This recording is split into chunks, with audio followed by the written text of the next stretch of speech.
From Sky Sports News dropping a bombshell regarding Newcastle United's transfer interest in a Bundesliga star, to uncovering the exclusive development on the luxury tax.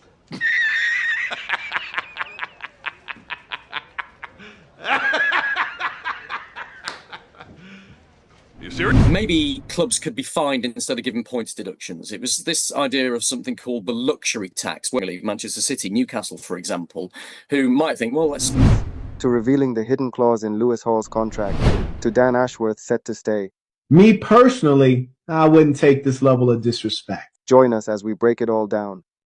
Let's go. Starting off with the Sky Sports exclusive on the luxury tax. But there had been a suggestion, hadn't there, that maybe clubs could be fined instead of giving points deductions. It was this idea of something called the luxury tax, whereby clubs can, in effect, spend as much as they like. But if you breach the rules, instead of being given a points deduction, you will be fined. And the more you breach those rules by, the greater the fine. And then that pot of money from those fines would have been distributed amongst the smaller clubs. Now, my understanding is that there were some big clubs who liked that idea and one or two small clubs who liked that idea too, because they said, let the big boys go and spend lots more money than they're supposed to. We'll get more of an income from them from the fines as a result. But that's the minority. What I've discovered from the people I'm speaking to is that the vast majority of Premier League clubs and the Premier League themselves see this as a non-starter. It's absolutely categorical against the philosophy that they believe, which is that it has to be a meaningful punishment if you breach the financial rules, and they don't think a fine would do that. You imagine some of the very rich clubs in the Premier League, Manchester City, Newcastle, for example, who might think, well, let's spend whatever we like. And if we're only going to get fined as a result of it, well, we'll take that as a hit. We'll take that as a cost. And the fear from the Premier League and from a lot of clubs would be that that would lead to a bigger disparity between the big and the small in the Premier League, and crucially would lead to massive wage and transfer fee inflation. So that isn't on the agenda. Then moving on, according to Sky Sports' Florian Plettenberg, Newcastle has set its sights on signing Mohamed Simakan from RB Leipzig. The 23-year-old defender is reportedly open to leaving the Bundesliga club this summer, and his release clause of €70 million, £60 million, could make him an attractive target for the Magpies. It is believed that Newcastle might face competition from Tottenham Hotspur for Simakan's signature. However, the club will hope that the promise of regular playing time at St. James's Park will entice the young defender to choose them over a potential bench role at Spurs. Simakan's talents have not gone unnoticed, even during his time at Strasbourg.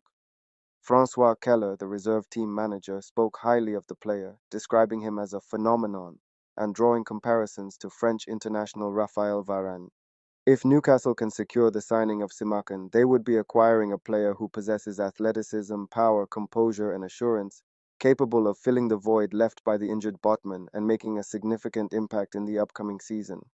Analyzing the statistical comparison between Simakan and Botman in the 2023 to 2024 season, it becomes evident that Simakan excels in key defensive aspects such as progressive carries, progressive passes, blocks, tackles won, and aerial duels won. These numbers further reinforce the belief that Simakan would be a valuable addition to the Newcastle squad and a player worth pursuing, even if the potential cost of the deal may be significant.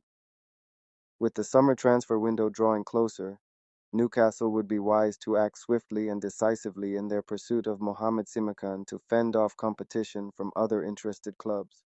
Securing his services early on would not only bolster their defensive options but also demonstrate their ambition to strengthen the squad and compete at a higher level in the coming seasons.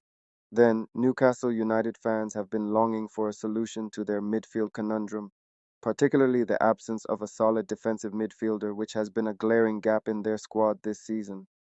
The team has struggled without a dedicated player in that position, as it leaves the others vulnerable to errors and requires them to cover multiple areas of the pitch simultaneously. While Joelinton's presence in the side has somewhat mitigated the issue due to his willingness to track back, having a specialist in the central defensive midfield role would be immensely beneficial. However, incorporating a defensive midfielder would require Eddie Howe to make adjustments, potentially sacrificing one of the more creative midfielders in the team. But what if there was a way to have the best of both worlds? That's where Newcastle's latest scouting target comes into the picture. According to a report in iNews, the Magpies have been keeping a close eye on Joey Veerman, a creative number 6 currently playing for PSV. Veerman, who is also a Dutch international, has showcased his versatility by covering positions such as central defensive midfield and attacking midfield when needed. He possesses a wide range of skills that make him an attractive prospect for Newcastle. In the current season, Veerman has made 36 appearances across all competitions, contributing 6 goals and providing 4 assists. His greatest strength lies in his passing ability, with former Netherlands coach Dick Advocaat even comparing him to the legendary Andrea Pirlo, praising his ability to create opportunities effortlessly. Advocaat commended Veerman's style of play, emphasizing his ease on the ball and his natural flair. While the iNews report lacks specific details about Newcastle's progress in pursuing Veerman, the mere prospect of the club being interested in him has generated excitement among fans. However, it is important to note that the lack of further information suggests that Newcastle may still be in the early stages of assessing their options. Nevertheless, the potential acquisition of Veerman would be a significant boost to Newcastle's midfield. His playmaking abilities and versatility would provide a much-needed solution to their number 6 void. Fans eagerly await updates on this potential transfer, hoping that the reported interest in Veerman materializes into concrete negotiations and, ultimately, his arrival at St. James's Park. Then, in further developments, according to the Manchester Evening News, Manchester United has assigned Matt Hargreaves with player recruitment responsibilities ahead of the upcoming summer transfer window. This decision has been made to avoid confusion in case the club fails to reach an agreement with Dan Ashworth, who is currently the subject of negotiations with Newcastle United. However, Newcastle has been firm in their demand of £20 million to release Ashworth from his contract early, and they seem determined to let him serve out his gardening leave, which is set to last until 2026. Despite hopes of reaching a negotiation, Newcastle continues to play hardball. Sir Jim Ratcliffe, the new minority shareholder at Manchester United, publicly criticized the situation, referring to it as silly. As Ashworth is still under contract with Newcastle, he is unable to carry out any duties without risking legal consequences. In response, Manchester United has temporarily promoted Matt Hargreaves, who currently holds the position of Director of Player Negotiations, to handle player recruitment during the upcoming months. It is expected that Manchester United will undergo significant changes during the summer transfer window under the ownership of Ratcliffe. The billionaire conducted a thorough club audit and refrained from making major moves in the January transfer window due to financial fair play, FFP, and player squad registration, PSR, restrictions. Given the circumstances surrounding Ashworth, a successful summer for Hargreaves in his temporary role may raise questions about the need for Newcastle's sporting director. Newcastle, on the other hand, has announced their intention to appoint a new sporting director in a club statement, acknowledging that Ashworth's position has become untenable. In the meantime, there are indications that the club's head of recruitment, Steve Nixon, could assume interim responsibilities until a long-term appointment is made. Then, the completion of Lewis Hall's permanent switch to Newcastle United appears to be imminent, following his recent run of games for the club. Since joining on loan from Chelsea last summer, the left-back had struggled for minutes, with manager Eddie Howe gradually integrating him into the first team.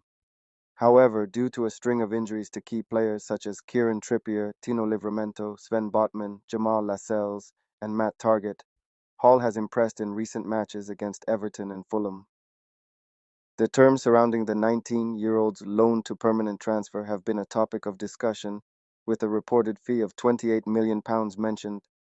While specific details of the clauses that need to be met this season have not been disclosed by Howe or senior club figures, it is believed that they are related to Newcastle's final league position. According to the reliable Ben Jacobs, Newcastle simply needed to avoid relegation for the deal to be completed, which they have now achieved after their 1-0 victory against Fulham. It is understood that the club's requirement was to finish above 15th place in the Premier League table. This weekend's match against Tottenham presents an opportunity for Newcastle to secure that target if they manage to earn a positive result and other results go in their favor.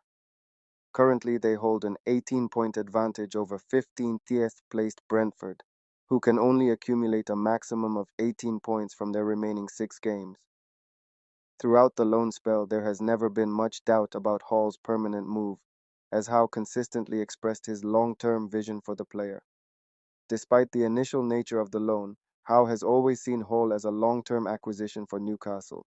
During a press conference last month, Howe stated, In terms of my thinking, I'm preparing for Lewis to be at Newcastle for many years. He was always brought in with a long-term view, not as a short-term signing. He is a long-term signing. We have always believed in him and his quality, and we have been working really hard with him on his game. He's a really talented lad. He's got a couple of things to continue working on, as all the players have. I believe in him. My vision for him is he will be at Newcastle for many years. With Hall's permanent transfer on the verge of completion, Newcastle United fans can look forward to seeing the young left back continue his development and contribute to the team in the years to come. Then, if you want to know who Newcastle United has recently reached a 4-year agreement deal with, click the video link on screen now.